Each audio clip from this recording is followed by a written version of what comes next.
This station is now the ultimate power in the universe. This table is really tilted. Excuse me? Am I gonna get a chance to speak? Maybe I should take that back. Denied. Damn, son, where'd you find this? Take a giant step for mankind.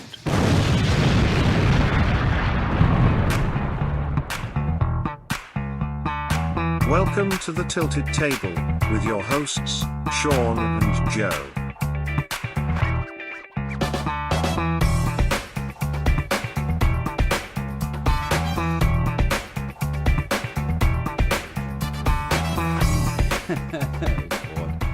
All right, folks, welcome to the Tilted Table, episode 9. I am Sean Landon Clark, your co-pilot. I'm Joey Joe, aka the Fracky Mac, flying along on this magic carpet ride. And we're back. 9 episodes. Look at this. We're killing it. Mm-hmm. So the topic today, Joe actually came up with this. I'm going to let him explain it. He can explain it better than me.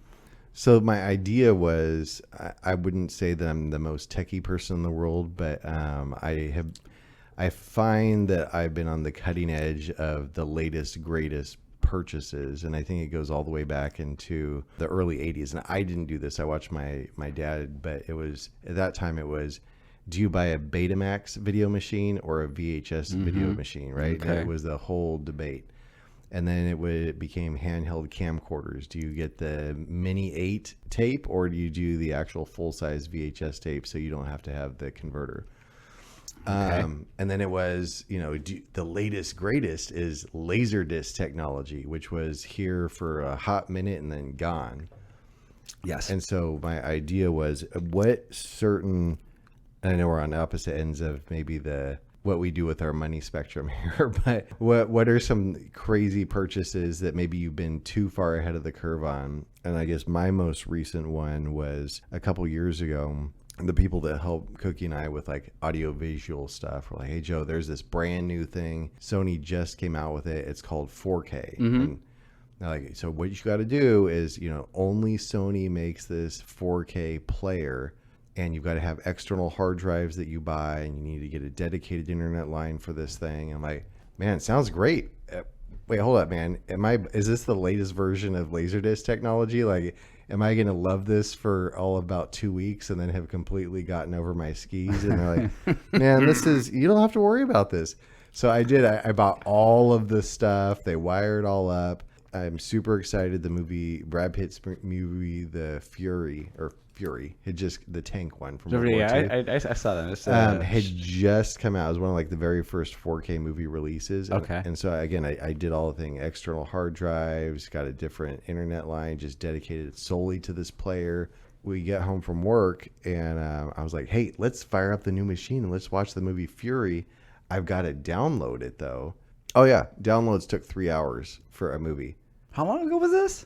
2016-ish. 3 hours? Oh yeah, it was like, so not needless to say, we did not watch the movie Fury that night. And then about 6 months later, 4K wasn't just a Sony product or anything else. It was like you could get 4K on anything. You were still paying for it, but you didn't have to go through all of this drama. So I literally went from, having this great idea presented to me to doing the thing. Finally, I think I downloaded like maybe 3 movies, tops, just because it was such a royal pain in the backside. And then we just ripped it all out and threw it in the trash can. Oh my God. I literally it wasn't even something I could give away, because who would you give something like that to, right? I'm not super techie guy with this type of stuff. Is this part of the battle between Blu-ray? I think it was about that time. It was like HDDVD. Wasn't that correct. The other one? Yep. And that's going back to your Betamax versus the VHS. Right. And HD DVD. Is that what what it was called? Mm-hmm. Yeah. That didn't win. It was all about Blu-ray. Right. Okay. So and isn't that 4K? Is that something different? 17K. I don't even know. Yeah, okay. I don't even know. Yeah, we said we were on opposite ends of the spectrum on this, and this is pretty accurate. I rarely buy anything that's brand new, cutting edge, anything. Mainly, and this goes back to when we were talking about why I don't have streaming services, I'm literally very cheap. I see something like that, and my first thought is give that thing a year. And if it's still around, it'll be half the price. Yep. Assuming it's still around, right? And so my experience with this was when flat screens first came out, the Philips, I think it was Philips was the first kind of big commercial one. Yep. And when I remember seeing the commercial going like, to me, I was like, man, that is the shit. I'd love to have a flat screen TV. I either was in a store, I must have had to be in a store. I don't think I looked it up on the internet. Yeah, just in a store, and there they were. And I think they were like $5,000. Yeah, big time. And I was just like, oh, you got to be fucking kidding me. No way would I ever in a million years spend even half that for a television. I knew they were going to be expensive, but if you would have told me, like, I bet you it's over, $2,000, I would have laughed and said, there's no way. That's, best is probably about $2,000, And you go in there and you see that price. And, lo and behold, right, fast forward, a decade, and you can get a 50-inch, flat screen for, $700-800, twice as big as, some of those Philips were. I actually did buy one of those Philips TVs. I bet you did. I bet you did. Oh, man. And I remember I bought it from my buddy, brother James, who had a home theater company. And he knew that I was really into, I would say I'm an audiophile. And he knew that I was all about like having the best sound video quality possible. And I remember he sold me one. And when they brought it over to the house, I'm like, dude, this thing weighs like 5,000 pounds. Yeah. I mean, my first flat screen was a 42-inch plasma, and that thing was fucking heavy. Did it burn out? No, actually, when I bought my current, I've only had 2 flat screen TVs. So my current TV, I sold that to my friend. He bought it. I think I sold it for like $100 or something. He wanted it for his daughter's bedroom. I sold it to him. Oh God, probably almost 10 years ago, and it still works. He still has it. Well, a lot of that old technology is big workhorse equipment. Think of like amplifiers and vacuum tubes. Oh right? yeah, I'm gonna be 60, 70, 80 years old and still kicking.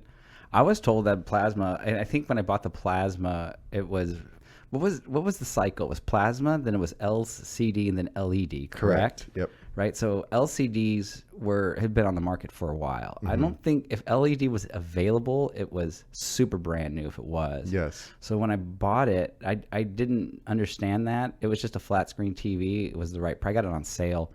It wasn't expensive. And I'm like, ooh, 42-inch at the time where I was living. It was perfect. And so I just bought it. And first thing my friend told me was like, oh, you got a plasma?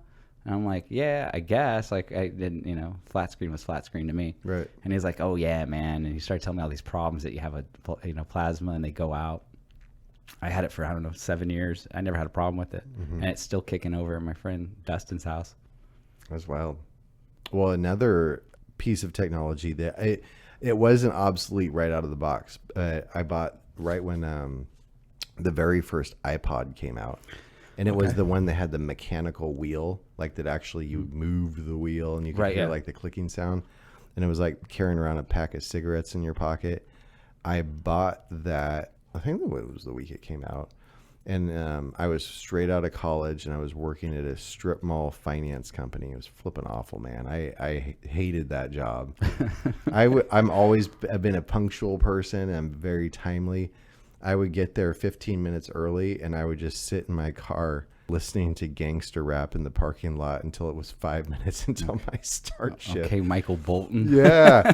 But then Office Space what I style. would do is I would have that iPod in my pocket and then I put one of the earbuds in and I was supposed to, or I'm not supposed to, I had to, cold call people all day. So in one ear I'm talking on the phone and the other one I'm, listening to Dr. Dre or whatever it was. So it was new tech. People were like, what are you listening to? What's in your pocket? And I still have it now, more for nostalgia than anything else. I eventually got an iPod. I got one many years after they had already come out. So again, I'm waiting literally years before I buy into this technology. And to this day, I still have that iPod, and it is my primary listening device when I'm at the gym. I still use an iPod. And I do have iTunes on one of my computers. Okay. Obviously, it's not online anymore. It's just actually just like software on your computer. And if I add any kind of MP3s to it, and I can plug it in and update the playlist. But I'm gotten to a point where it's like people look at me funny. With my friends will look at me and they're like, dude, you can your phone get some AirPods or whatever. And I'm like, nah, still works, right? So, yeah, that's my experience with an iPod. I was just thinking, when you're talking about, like, again, because I don't really buy the newest, latest, and greatest. The only time I can think that I did that was when I was a kid with video game systems. So it's funny because I almost never play video games. But when the Atari 2600 came out, and I think I was 6 or 7, early 80s. And when that came out, I remember like, oh my God, home video games, I want that. And I think it's, if I'm not mistaken, it's one of the few things that my parents bought me that was, I think at the time, relatively expensive and brand new. Like, this is this new thing. And I had that for a couple years, but then, And the 2600, that's the one that had the joystick and that big orange button on the side? And then ColecoVision came out. Ooh, the upstart. Yeah, the better graphics, better games. Well, not better games, I shouldn't say that. I think more arcade games, as I recall. And we got that, and that was expensive. And that's very similar to your 4K experience. The ColecoVision, I think within 2 or 3 years, it was pretty much done. Yeah, it was pretty much done. And then when the Nintendo Entertainment System came out, that was immediate. Like, and at that point I was hustling. I'm like mowing neighbors' lawns. I think that came out like in 87-ish. Yeah, so 86, 87. That was 6th, 7th grade, and I immediately bought that. And I would go to school and like brag about it, like because all the kids played video games, and I was kind of a dick. It's like, oh yeah, hey, I got this new game for whatever system they had, and I'm like, oh that's nice. Yeah, I got Kung Fu. What's that on? The Nintendo, dude. The NES, bro. You don't have an NES? All right. You get with the program. Right. After that, it was, at that time I was starting to fall out because I started playing guitar, so I was less into that. But I did buy an Xbox when it first came out. I was now a much older person, but definitely still have inner child in me, and I bought an Xbox when it first came out, and I played it probably for 6 months, and I'm just like, I'm not really into this anymore, right. And sold it. Is that, buying new tech crossover into like musical equipment that you've used over the years? Yeah, I was thinking about that when you brought up the subject, whether or not that applies to music. So when you're thinking about, I'm a guitar player, so if you're thinking about guitars, not really. Other than like signature models. So, Kurt Hammett from Metallica releases a new signature model. Would you go rush out and buy it? I don't think most guitar players would do that anyways, unless you're a collector and you're thinking these things are, again, you have to be like a super big Metallica fan, I would assume, or a big Kurt Hammett fan. Or the guitar, does have some features or something that you really like about it. Generally speaking, I don't see that. Now, when you're talking about like effects, things like that, for sure. But that's a little bit out of my department. Guitar effects are pretty standard and basic. People have like some foot pedals or they have a pedal board. That's about it. And yeah, you might upgrade those things every couple of years, depending on what you typically when you get a really good sound, this is my tone, you've programmed all these things into this. There's really no reason to upgrade it. Now, the stuff that you're dealing with in terms of music, I don't know how to describe, whether it's like techno or DJing and all this kinds of stuff where you're using a lot of electronic equipment. I'm assuming that you would be upgrading that. Yeah, and I'm so very at the beginning of that rabbit trail on learning, but I did watch a YouTube video the other day. It was like following the evolution of CDJs, or basically like mixers that, or I'm sorry, not mixers, like turntables that, are electronic and not vinyl. And it was basically the progression of the CDJs was like watching, like, here's an IBM 286 computer versus, here's a current laptop model today.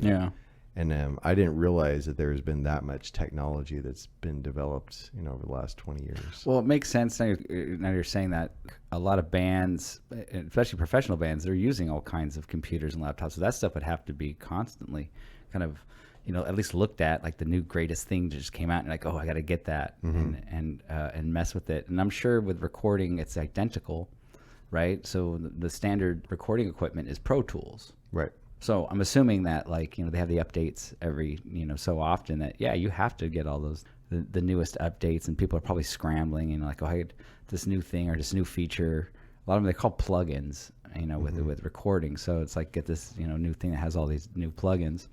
but I don't record like that, you know. And You're more freestyle? Well, I at one time I did have a small studio setup. This is many, many years ago, but I got tired of it because it's a lot of equipment and it was taking up a lot of space. And outside of recording and then being able to take it to my friends and say, hey, check out this new song I recorded, which they all go, oh, that's cool. And that's about where it ended. So it wasn't really worth it to me. Mm-hmm. The other problem I had was it seemed like every time I would play with people, so whether it was like, oh, hey, you know, we have a cover band, you want to join and playing some shows on the weekend, we're just, you know, doing other people's music, it's fun, you know, it's low stress. Or if it was a band I was getting into, like this is an original band, it always came back to me when it came time to record something, even in the cover bands, because inevitably it's like, you know, we're practicing all these other people's songs and somebody was like, oh yeah, check out this, you know, riff I wrote. We would ultimately write original songs. We wouldn't be playing them live because that's not what the bars wanted or the clubs wanted. But inevitably, hey, we should go record that song. And it always fell on me to somehow set it all up. And you think it's like, well, you got the equipment. You have a studio. Of course you would come to my house and do all this stuff. But that's not what I'm talking about. I'm talking about the actual act of miking everything, testing everything, getting all the sound straight, recording it, and then getting all the tracks laid down, mixing it, you know, and doing all this stuff. Yeah, and it's a lot of work. And so it's just like, well, I'm not going to spend, you know, and we're not talking about a few hours. Like this podcast, if I sit down and I do enough editing, you know, adding all the intros and doing all this stuff, right? It takes me about 2 hours. Okay. Right? So to record one song, and this is assuming everybody's got their shit together. Like no one's having to do retakes. One song would take you probably anywhere from, if you're lucky, 25 hours. Wow. I didn't know. I mean, I figured it was a lot of time. Yeah, from the moment you walk in the door until you're handing final product. That's amazing. And that's like and that's fast. I would say on average it's more like 30 to 35 to 40 hours. Yeah, it takes a long time. Fuck that. Yeah. Well, what about if we do the question in reverse? Instead of buying the latest, greatest technology, it's like, you know what? The Gen 1 version of X was way better. I'm going back to that one. I'd have to think about that. I'm trying to think if, I mean, I have an iPod. Isn't that kind of Gen 1? I mean, you're talking about the first of something or something, or that's not really necessarily close. the first, but like an early version. And an example would be I think I got my love for music and hi-fi sound from my dad.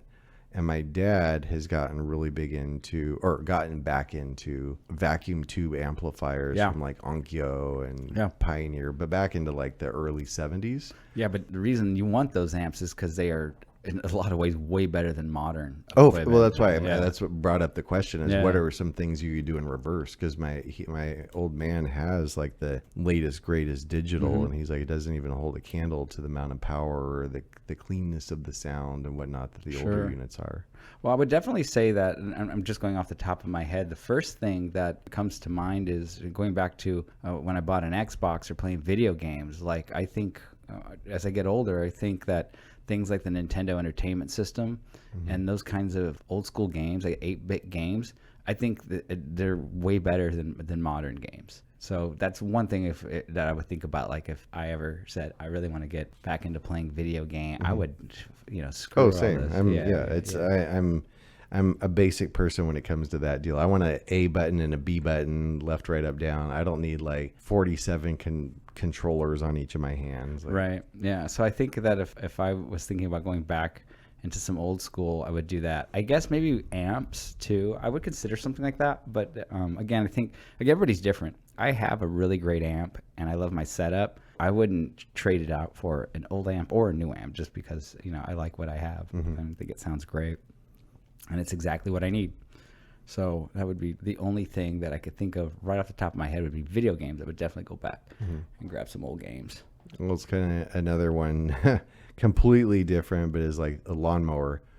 I gave our gas-powered lawnmower to the neighbor, and then I got the latest, greatest DeWalt battery-powered lawnmower. I took one pass at our lawn, and like, man, I'm thinking to myself, Is it wrong if I go back to the neighbor and say, hey, I want my mower back?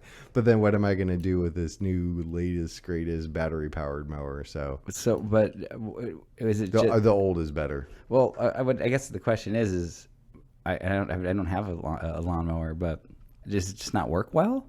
It doesn't have the power output. So you're working twice as hard, getting half the job exactly. done. I'm like making like 17 passes over the lawn to get my stuff done. And they can't make a battery-powered lawnmower work as well as a gas-powered one. Mm-mm. So what's getting them to buy me an electric car? Right? Preach. Well, then you can to get them to So I'm thinking because the mandate that by 2035 all new vehicles in California have to be electric or sold electric, right? And there's some exceptions to the rule, like heavy duty vehicles. Obviously, you can't use battery powered for those. And so we can't even create an electric lawnmower that does a really good job. I've never driven a Tesla. I don't know. I heard they're really nice cars. I'm talking out of my ass, but that's pretty much what I do on this show. Is talk out my fucking ass.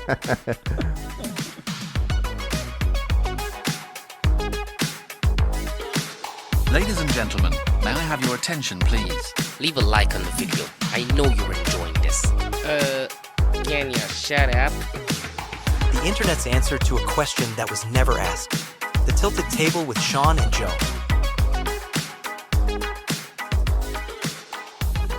Would you buy an electric car today?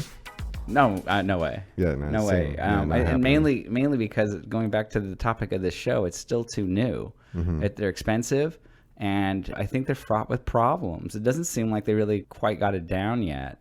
There's some things that I've learned about Tesla that I don't like just as a company. The Cybertruck. I read the story that this guy bought a Cybertruck. And he went to go park it in, I guess, his apartment complex, and it's too big for the space.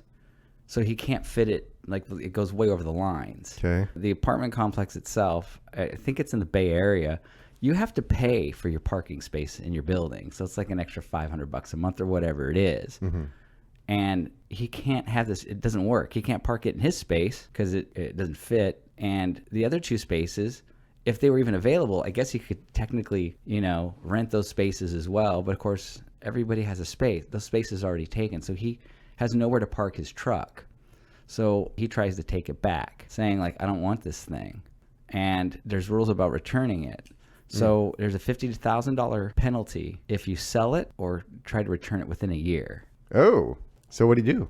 I think he's suing Tesla, saying that that was never disclosed to him, and shouldn't he have figured that out beforehand, though? Well, they say, they didn't disclose it to me. I'm sure they did. It was in whatever you signed. It's in the vehicle description, right? But I mean, who would? Again, it's one of those things where I can't really fault him, because who would think that provision would be put into any purchase? I mean, there's stuff that we all kind of know, generally speaking. Now it's different. I know things are different in the car industry, but in the past you couldn't buy a car and then 2 days later say take it back like it's I want a refund. It doesn't really work that way.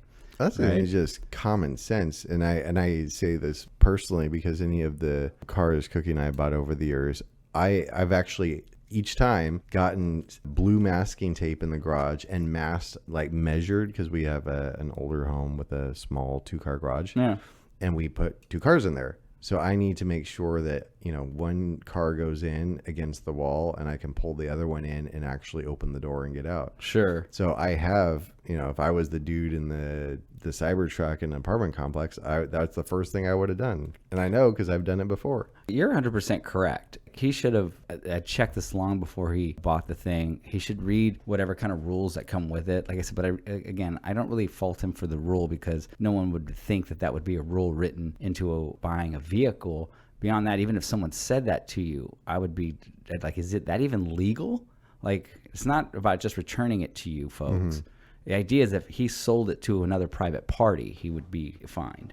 Yeah, but they've done that. Ford recently did that with the Ford GT, because they don't want speculators and flippers, right? You've got a buddy that gets you on a list for a specialized I didn't know car. anything about that kind of stuff. So you're saying, people make a lot of money on that. They'll, say, we've had this conversation. I'm a car guy, so say you get a place on a Porsche build list for a GT2 RS or something. Okay, yeah. Now, see, now this is making sense. And then you use your build list, you max it out, and then you turn around, you take delivery, and you've already sold it for 4 times the amount. Right. Like they don't want that, and that makes total sense. Okay. I would have never figured that out on my own. You had to have told me that, and it makes total sense. So, yeah, and the Cybertrucks, I guess, are they're. What do you think of those, by the way? They're ugly. You can't see yourself cruising through the Target parking lot. I could be that guy that, I'll buy a Cybertruck, many, many years down the line, when the technology is better and it's cheaper. Mm-hmm. But even that piece of shit I wouldn't buy if the technology gets better and it's cheaper. I think it's ugly as hell. So, no. Have you seen people have like polished the stainless to the point where it's like a mirror? Yeah, I saw something on YouTube where people were in whatever modifications they're making to the Cybertruck, and that was one of them. The other thing about that damn truck that, again, this kind of goes back to Tesla, but this Cybertruck in particular seems really douchey to me to own one of those things. Like, it's just the biggest douchebag.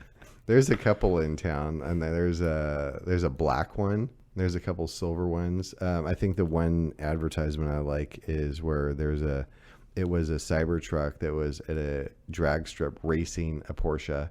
I think I saw this. And the Cybertruck was like towing a Porsche like on a trailer and still beat it.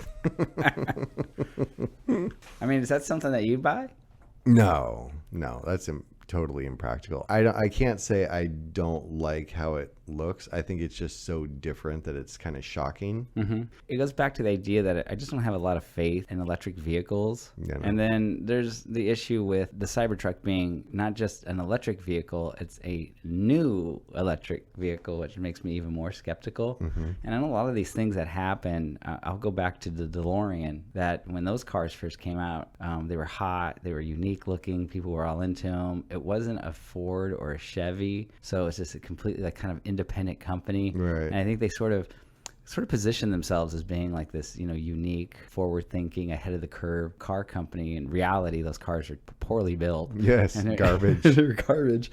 People bought them. Such a wild story. We don't need to go off on this rabbit trail, but the downfall of DeLorean and cocaine and everything else like that is wild. Yeah, I saw a documentary and I got the full spectrum of exactly how that company came to be and how it fell apart and a lot of the problems he had just manufacturing those cars. Mm-hmm. And so, but at the time, if you go back, especially with the movie Back to the Future making it just ridiculously popular, it's like the car company already had this sort of, we're ahead of the curve, we're the future. And then now you have a movie where they actually turn the DeLorean into a time machine. I mean, how much more futuristic can you get, right? Mm-hmm, mm-hmm. So they were really popular. But then they lasted, a year, 2 years? 2 years, I think. And then the company folded. And now you're stuck with this junky car. So when I see things like the Cybertruck, and I'm not saying Tesla's going under. I think Tesla's fine. I think it's going to be around for a very, very long time. But like any other company that creates products constantly, just because they built the Cybertruck doesn't mean, one, that it's built well, two, that it's even going to be around in a couple of years. Mm-hmm. Well, I guess the other new is right when the Powerwall first came out. What is the Powerwall? What? Unless I know it and I'm not thinking. That's Tesla's. Basically, they built batteries for your house. Oh, you showed me that at your place. Yeah. Okay. So when they came out, I was like, what a genius idea. And so we have 3 of them, and I think it works great. So the Powerwall is it specifically for your vehicles? No, it's for the house. So it runs the entire house, or at least helps power the Correct. entire. Okay. Yeah, it's like the solar powers the batteries to a certain point, and then the solar powers the house, and then the sun goes down, and the batteries power the house. And it's just kind of a closed loop system. So, like, how much money is that saving you a month? Oh man, especially right now where it's 9,000 degrees. Yeah. Probably like $700 a month. Okay. Like, what was the cost to have all that stuff installed? Oh man, it was a lot. It's a long game. I know anything, especially with solars. And I've had people approach me about putting solar on both my houses. Mm-hmm. And I've always been like, no. And it's not that I don't have faith in it, and I know it saves money. I think it's more, again, like much like that streaming block where it's like I don't think I need it. I want to purchase it. But I've always flirted with the numbers. And I think the last time I got a quote for solar on my house, quoted, I want to say $33,000. If you finance that, of course, there's interest. So I started thinking, like, how many years am I going to benefit from solar that I finally match it? So it's like, how many years am I going to be paying, PG&E until I hit $33,000? So at what point does it finally meet? And then I start actually saving money. Because if I put $33,000 into solar, I'm going to have to save $33,000 off of my electric bills. Am I making sense? I'm really bad at math. Yeah. So I'm thinking, like, well, how many years is that going to take? And then, of course, along the way, you're cleaning these things. You may have to have panels replaced. And I'm just like, I don't know. I mean, if you buy it outright and don't lease it, if you just buy the thing outright, I'm sure that's obviously the best move. You don't have to pay any interest on it. You're not paying like a monthly fee. I think that's been mostly my block with solar. But in this town, it makes sense. I mean, it's a fucking million degrees. Right. Well, I was just thinking of another new technology that came and went in a hurry, but I loved it, was my Sony Discman. Yeah, the anti-rolling mechanism on with the bass boost button. Yeah. You're like, keep pressing it. I need more bass. When I was in high school, so I'll never forget this. I was a sophomore. That's how much I remember this. Random memory. There was a kid in my class. His name was Thomas. And I didn't really know Thomas. My brother knew him a little bit. But he was kind of this rich kid. He wore really like fancy clothes, high-end stuff. And he's the first person probably in California to own a Discman. At least that was my perception. I'd never seen one before and heard about him. And I remember he brought, he's in class. And while all of us got our whack-ass tape-loaded, Walkman, he comes in with that. And I remember him just, like, being so condescending about, like, oh, yeah, I would never listen to tapes again, man. I mean, you're robbing yourself of life. The joy of music. Right? Like, yeah, he was just kind of ragging on people like me and just really just talking, like, I got a Discman, and this thing. And we're like, and no doubt people were impressed with it. I was like, oh, that's pretty dope, But, and then he probably got in his car to use the tape deck adapter. Oh, that's right, because it had like that wire on the fake too. Yeah, right. Yeah. I remember that. Oh God, you're right. I remember I had in my old Nova that we talked about, I had a Pioneer tape deck stereo system, and I did have the Discman, but I had to fold. The Discman at that point didn't have anti-skip protection, so I swaddled it in a bunch of towels to try and cushion it, and then I put my tape deck adapter in the deck, and yeah, you still hear all that like whirring sound of like an old 8-track tape through the speakers. Yeah, I remember when they first came out. Yeah, people would set their Discman on their car console or whatever, and it would skip constantly. And you hit any kind of rough road, and speed bump. Same with walking. And so I remember when the anti-rolling mechanism came out, and everybody thought that was just like, like we're hitting. This is it. It can't get any better than this. Like 12 months later, here's the new. Right. So I never owned a Discman. I think that went out before, again. If I always wait, before I buy anything, and I think by the time I was even ready to consider something like that, it was already pretty much done with. So yeah, I never had a Sony Discman. Maybe Thomas turned me off. As like as big of a douchebag as he was, it's like I don't want to look like him. Right. I don't want a Discman. Right, it's like what was the Google glasses, I only knew one person that had those, and yeah, that was.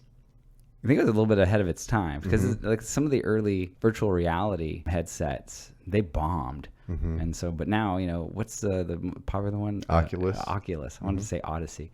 Yeah, the Oculus. That seems to be something that people like. I've never dealt with one. I used mine today, like 2 hours ago. I was wearing it. So give me the rundown on the Oculus. Like, what is it? Video games? Is it just? I think you can do a lot of things. I've seen like people take like walks through like famous museums. Like they have like. That's really cool. Yeah. I'm not a gamer at all, so I don't use it for any of that. Oh, okay. YouTube. There's something called. I didn't know this until I was wearing it. There's something called YouTube 360. Oh wow! Cool. Where you can. The one that I did. Because I didn't know what I was doing. I was like, oh, this one looks interesting. It says skydiving. Oh, God. And it's all in high def. So I clicked it. And then even though I'm standing in the living room, well, clearly on the floor. Right. I immediately exited out because I was free falling through the air, and just that experience alone, I was like, yep, I'm out. So I only use the Oculus for one thing, and it's Pioneer that makes a lot of this like DJ equipment. They have a Oh wait, that's that video you sent me. You were doing yeah, right. Okay, so you can learn how to DJ and like on all of the actual, top end festival equipment. Wow. With all these great DJs as your instructors, and yeah, it's awesome. I have a blast. That's pretty cool. Yeah. It's really, I mean, it's genius. The amount of ingenuity that's gone into something like that is bananas. I think that the way technology, even in the last 15 years, like, going back to video games, the first time I played, I think it was GTA, and this was on the 360. Mm-hmm. I marveled at the amount of stuff you could do in that game, the maps and the interactions, and I was just like, how long and how many people did it take to put this thing together? Right. So I think it's quite amazing. So I can imagine with the Oculus and things like that. Well, one of the other, I guess, last funny things on this whole topic is I have kept almost everything over the years, as far as like being ahead of the curve, quote unquote, being ahead of the curve equipment, minus that 4K system that is daisy chained together. So there's a plastic that I keep it all in, and every once in a while it's fun to pull it down and like pull out like old, what was it called? High 8 that you have like in little camcorders. Right. Yeah. So I don't know how I'm going to do it now that it's 20 years later, but there's a lot of early footage of me and Cookie that I know are on these tapes. Yeah. I don't have anything like that. I'm trying to think if I have something that's completely outdated. But no stuff. I'm very much a guy that'll get rid of stuff once it gets old. Well, you're definitely a minimalist. Yeah. I'm not a hoarder. I would kindly refer to myself as a collector of things. Yeah, your house is definitely shows that. But that's a lot of dope stuff. Yeah, I mean, like as much as you're talking about how you buy the, you're the kind of guy that will buy the newest thing that just came out. And a lot of your house is extremely retro, which I think is pretty cool. Mm-hmm, mm-hmm. Your collections of, you like your CD collection. I got very nostalgic when I saw that. I'm like, wow, CDs were cool. Yeah. The last great round of album production. And each one of those CDs, again, to me, they're like little books. 100%. They got the art and the inlays, and then of course, these people crafted this music and they put them in a specific order, and it's its own little package, its own little book. So. Well, the other thing that it brought all of us that lived through that period is the memories of going to Tower Records or the Warehouse or whatever, and just not knowing exactly what you were looking for, like I'm going to get this one new Smashing Pumpkins or whatever, right? And then have a couple extra minutes to kill and start like flipping through the different racks and buying albums solely. I know I've done this solely based on the album cover art, of course, and then you get exposed to new music, and then you go back, and I think that's I guess the algorithm sort of figures that out, but it takes away I guess I would call it the romance of the journey. And I think it takes away a little bit of I don't know what you would call it, that when you discover a new band and you discover it and it's completely random. Mm-hmm. So the joy isn't, I think, as big when it's algorithm, because ultimately you're playing things that are similar to something I'm already listening to. I'm not really picking it. It's just, it's being presented to me. When you would go into a record store, you'd walk around, and again, it was always like, I'm going to buy a certain album or a certain thing. And as you're going through it, you just find like, what's this? And it could be the album cover. Sometimes it's the band name. I think most of them are misses, but every once in a while you hit something, and no one, at least nobody that has ever heard any of this stuff. And you're like, you got to listen to this. Oh man, this kicks ass, man. How'd you find out about this? Dude, I swear to God, I just bought it. And, I think there's a lot more joy in that. There's an album I have.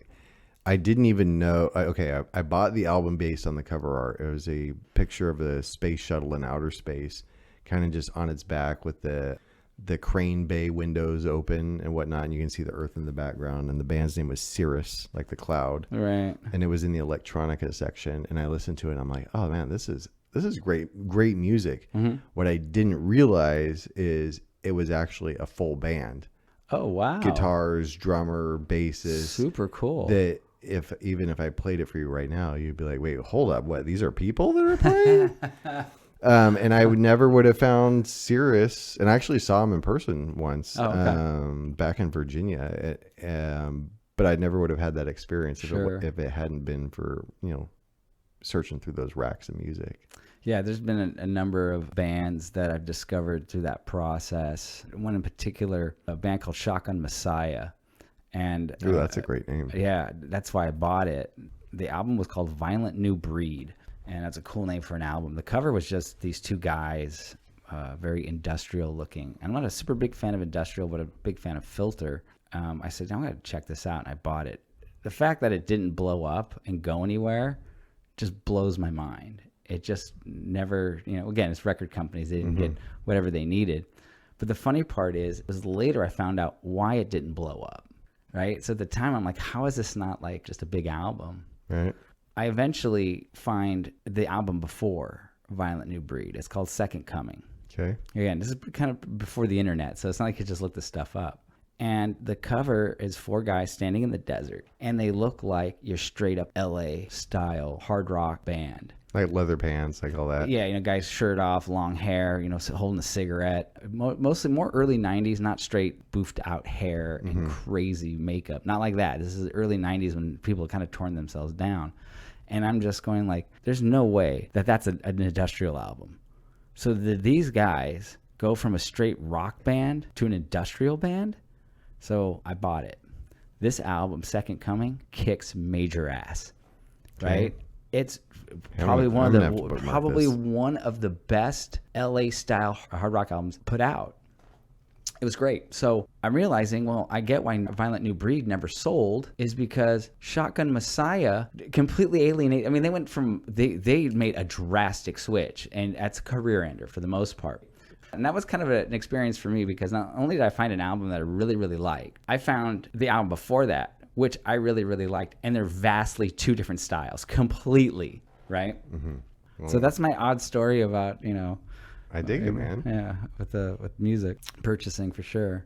Definitely technology is taken away, I think, a little bit of that joy. Well, and then I think the word I touched on, which I think is the appropriate one, is the romance of the whole process. Yeah. Talking to your friends, going to the store, searching, asking the seedy dude behind the counter, hey, where's it at? And them not acknowledging your presence, but just pointing in a general direction. Sure. And it's just the whole memory, I think, is really captivating.